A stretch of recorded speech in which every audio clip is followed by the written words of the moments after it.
Welcome, welcome, welcome to the Wild Yoga Tribe podcast. I'm your host, Lily Allen Duenas. Together, we'll talk about the world of yoga and we'll talk to people from around the world.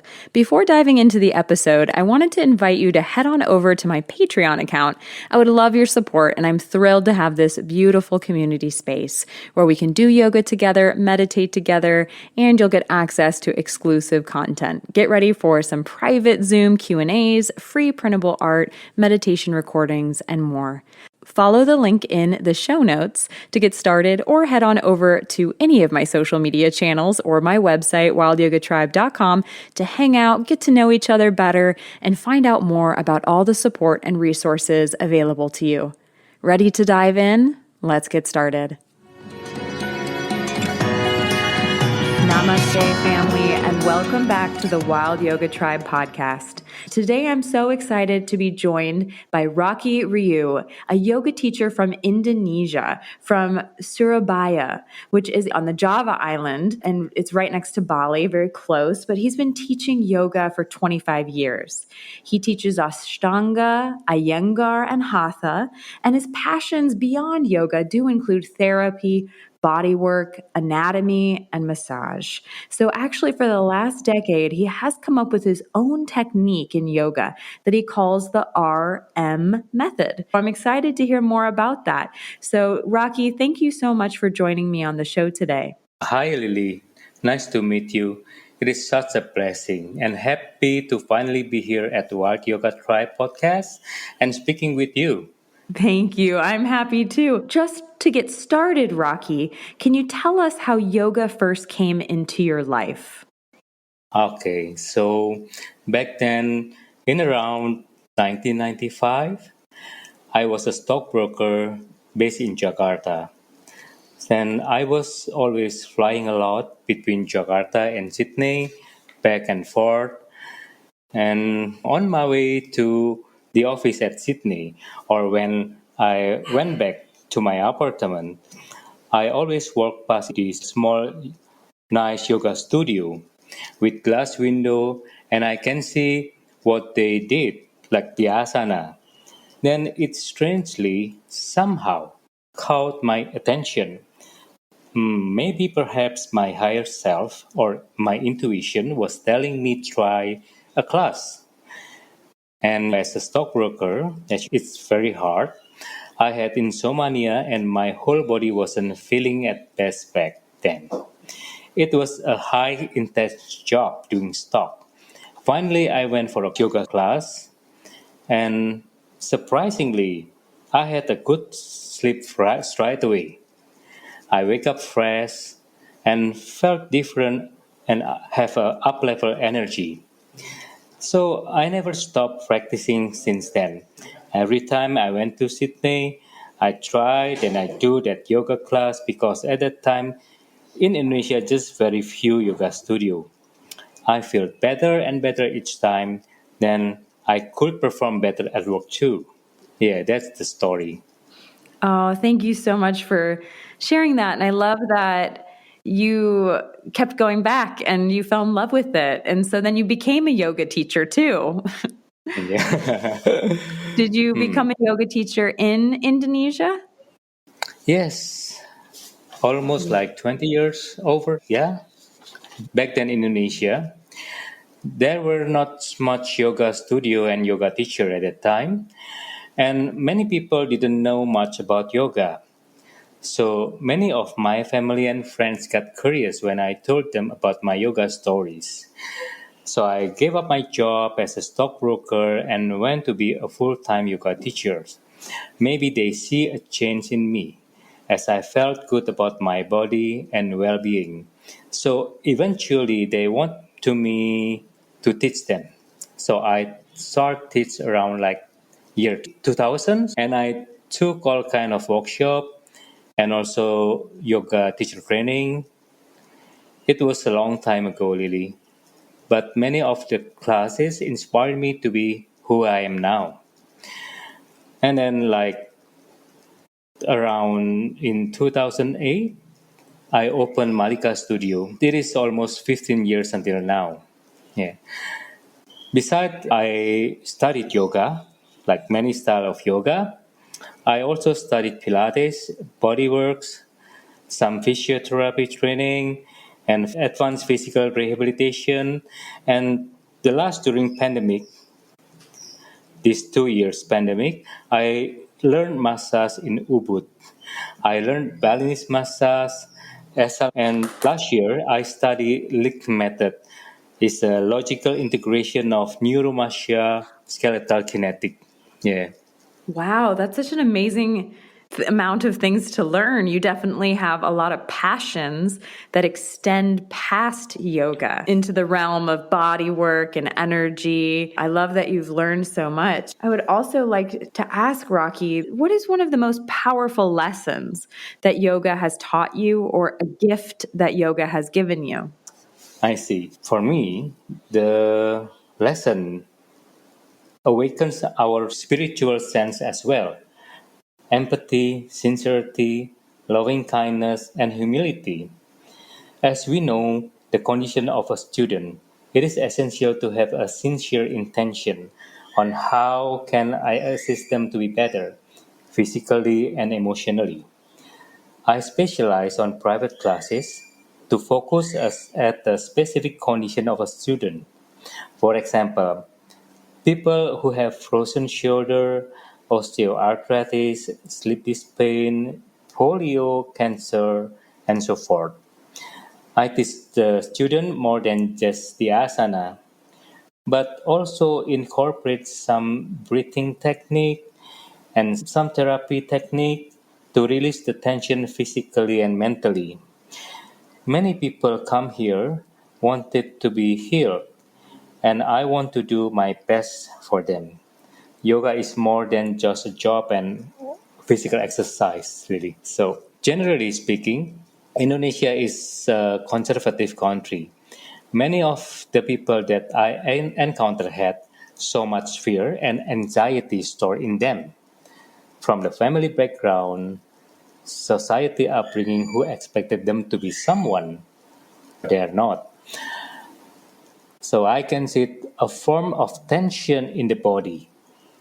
So yoga will help to heal their general health and well-being. Amazing. I love that you're helping people deal with stress and anxiety, which is something I think every human has a little bit of that, a little or a lot.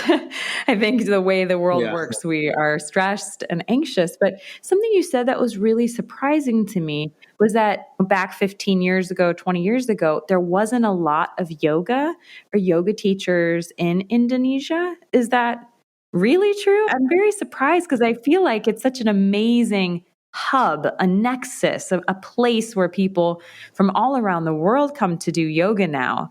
So I can't imagine it, having no yoga.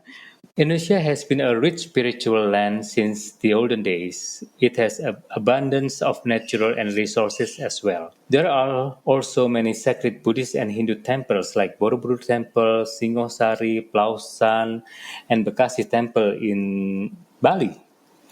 There are even Indonesian version of Mahabharata, the India's tale. We have Ramayana in Indonesia and the other epics.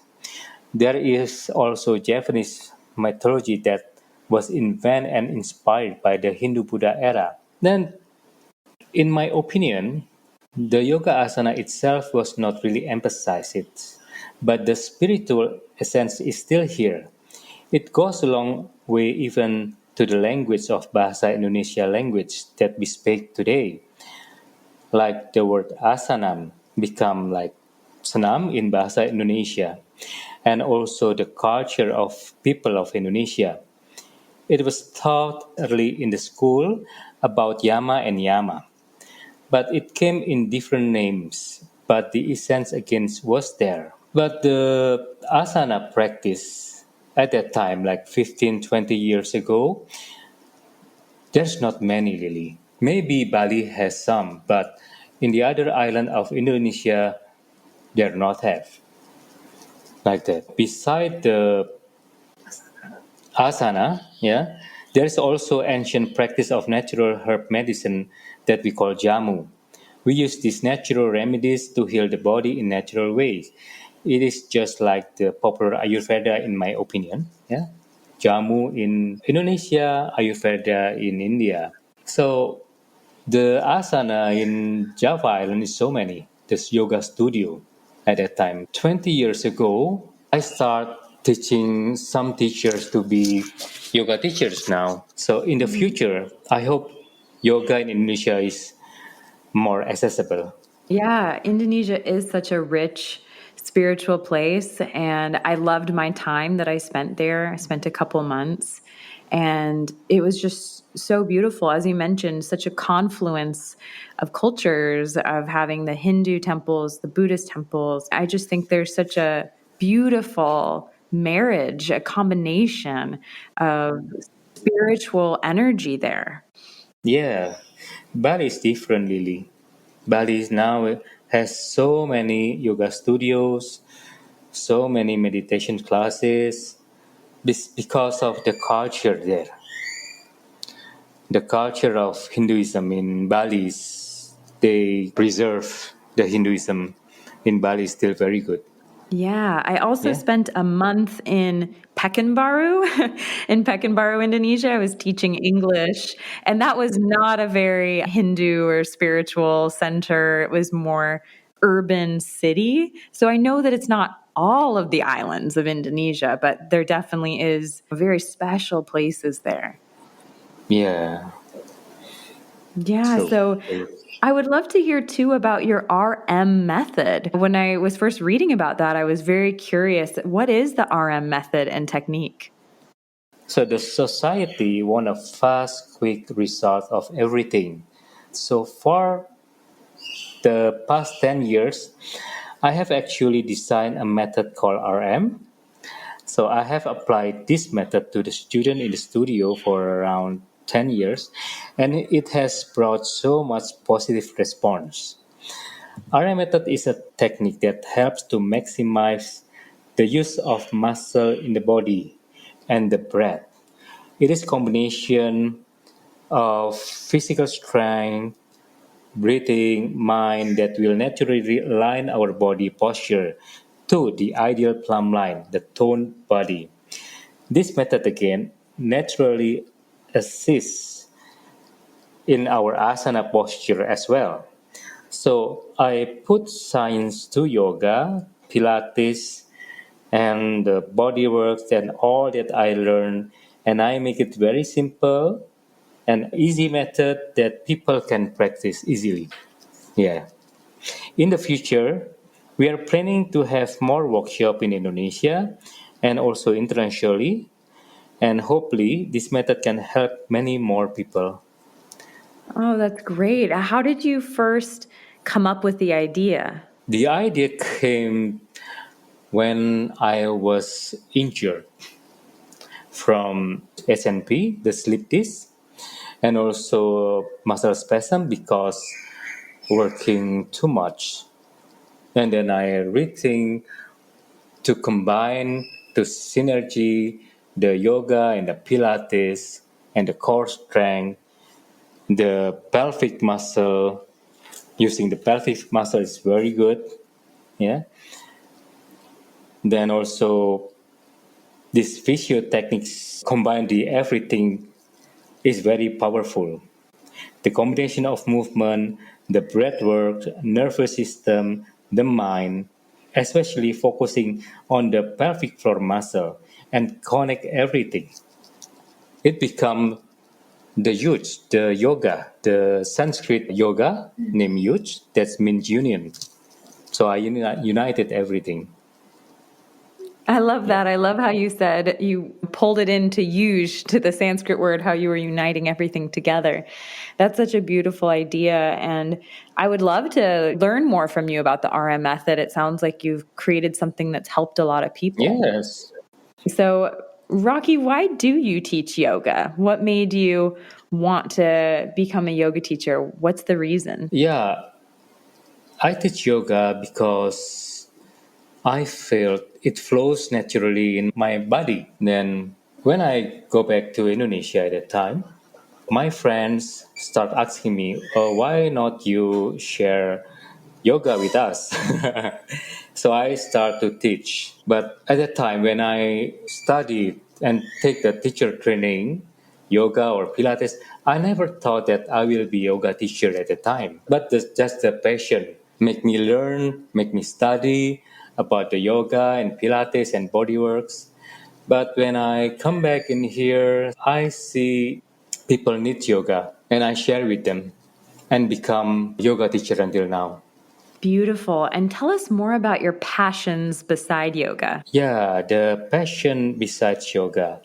I'm interested in physical therapy and physiotherapy, the body works, the massage, the now I learned the link method, everything that can assist the health of students. Yeah. The combines to everything, the combines of all technique become RM method. I teach RM method to students and make them better and more healthier and feel good.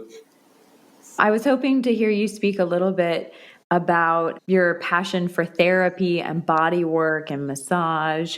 What made you want to get into those healing modalities? Only yoga is not help the students. It's not full help, but we have to combine using the core.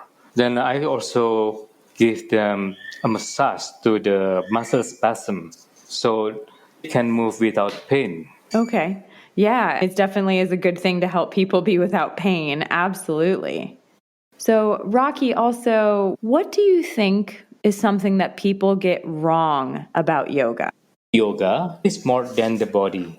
With asana poses, it even can heal traumatic experiences that are long stored in the body, such as fear, abuse, broken heartedness. Generally speaking, people here that I encounter had so much fear and had anxiety stored in them. So we help them to heal their general health and well-being.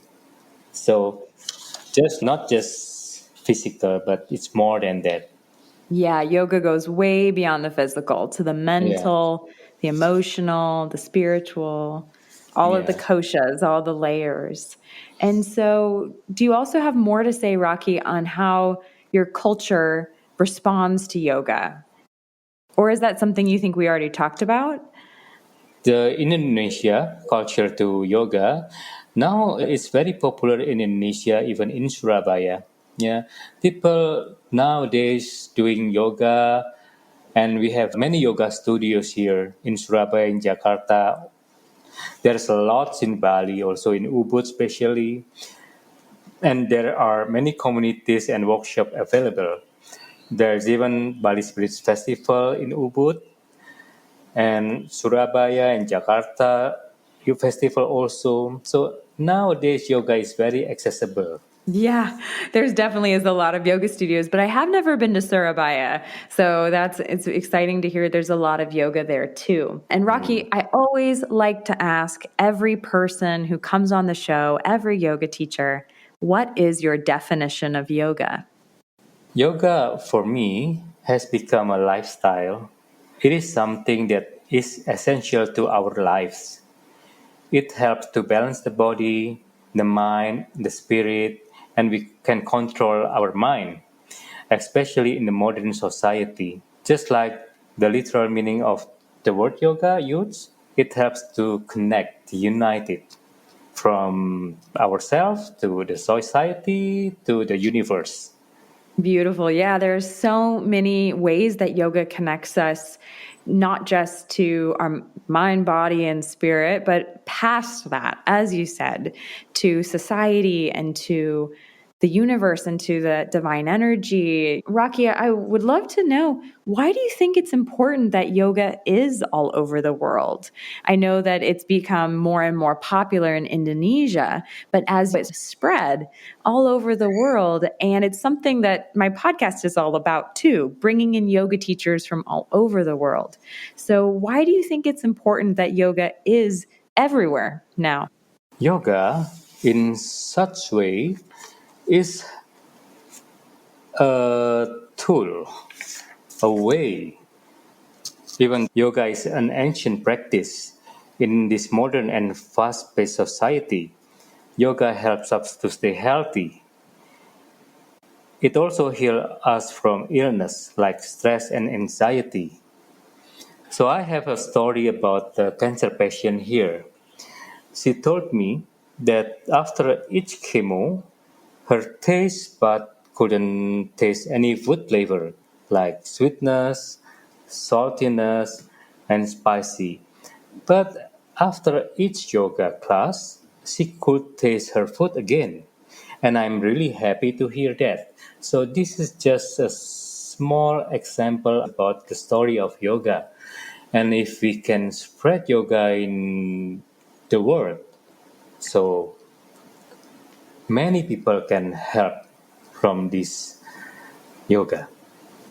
Yeah, many people can benefit. And I love hearing that story about your client or your friend. She couldn't taste, but then after each class, more and more. It's amazing how yoga changes our bodies and changes our minds. And Yeah. that's very interesting. I've never heard that specific example given before. Yeah, the benefit of yoga is to make our lives, to make people with pain better. Absolutely. Rocky, too, could you tell me more about Indonesia? Maybe somebody hasn't heard that much about Indonesia before and they'd like to know more. So let's spotlight your country. Okay. So Indonesia is really nice and beautiful country. A lot of nature.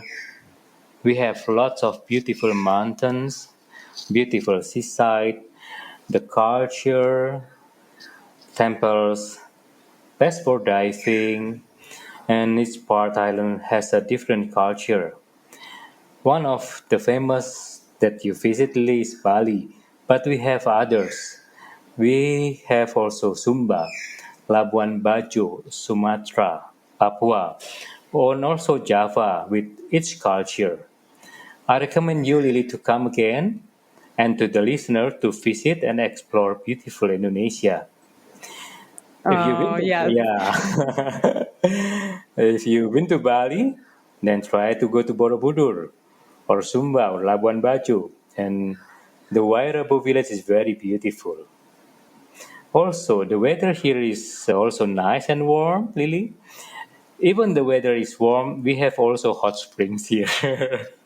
Yes, so even if it's chilly out, there's still a place to get warm. Amazing. So, Rocky, I will definitely share your Instagram link here in the show notes so anyone who's listening can get to know you better and can find you at your Instagram linked here in the show notes or on my website, wildyogatribe.com/yoga in Indonesia.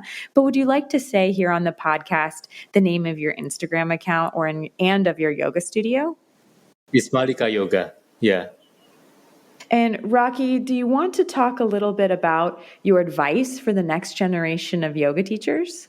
I hope the next yoga generation focus on their clients, not only thinking about take something, but giving more. So when you give more, the universe will come back to you. The good things will come back to you. That's lovely. So, thank you so much for joining me, Rocky, on the podcast today. It's been such a joy to be with you. I would like to say to our podcast listeners that the key to yoga is to be consistent in the practice and to appreciate simple little things in life. Only with gratitude, then we can be satisfied and happy in life. And lastly, I wanted to really thank you to all my students for all these years. Thankful for their trust in me. My students have become like my family. And thank you, Lily, for having me here in your Wild Yoga Tribe podcast. I hope to see you soon. Thank you so much for tuning into this episode of the Wild Yoga Tribe podcast. My conversation with Rocky Ryu, a yoga teacher from Indonesia, was so inspiring as our conversation ebbed and flowed around the confluence of spiritual energies in Indonesia and how yoga has flourished there. I hope that this conversation made you curious about the RM method and about how yoga is a lifestyle, is essential, and a way to make life better. If you're looking to tune into a podcast episode that's all about yoga in Indonesia, then this is the conversation for you. Thank you for listening to the Wild Yoga Tribe podcast. Be well.